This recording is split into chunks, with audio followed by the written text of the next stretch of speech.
હાલો friend, જય શ્રી કૃષ્ણ, જય માતાજી. નાંજવીએ બનાવ્યા છે પૂરી ને ઘૂઘરા, મીઠા ઘૂઘરા. ગળ્યા ઘૂઘરા કોઈ ગળ્યા નથી. બાપ દીકરી વચારે 5 ઘૂઘરા તો ખાઈ લીધા ચાખવામાં. પેલા કે થોડું બનાવજે ને થોડું બનાવીએ તો ગળ્યા બનાવીએ તો જ ખવાય, બાકી ન ખવાય. હા, વધારે બનાવીએ તો પડ્યું રહે. તો આ ખવાય અને પહોંચાય, કઈ વાંધો નહીં. જરૂર પડશે ને તો દિવાળી દિવસે પાછા બનાવીશ.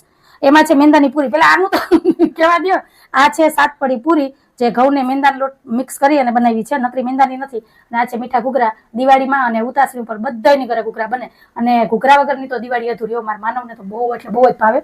એટલે વધારે નથી બનાવ્યા, ઓછા બનાવ્યા ને એટલે વધારે ખવાય છે. કઈ વાંધો નહીં. જો ખાતા હોય ને તો હું પાછા બનાવીશ. બનાવવા મને પોહાય, પણ પૈડા રહી ની નો પોહાય, બરાબર ને. અને આ પૂરી, આ ઘૂઘરા બનાવતા લોટ વધ્યો હતો ને એમાંથી મેં જો મેંદાની થોડીક પૂરી બનાવી નાખી છે. એટલે સવારમાં નાસ્તામાં હાલે. એટલે લોટે હચવાઈ ગયો અને એક ટાઈમનો નાસ્તાનો જુગાડ થઈ ગયો. તો આવું બધું છે. હા, તો મારો આજનો વિડીયો જો ગમ્યો હોય તો વિડીયો લાઈક કરજો, શેર કરજો. આવજો. જય ભોલેનાથ.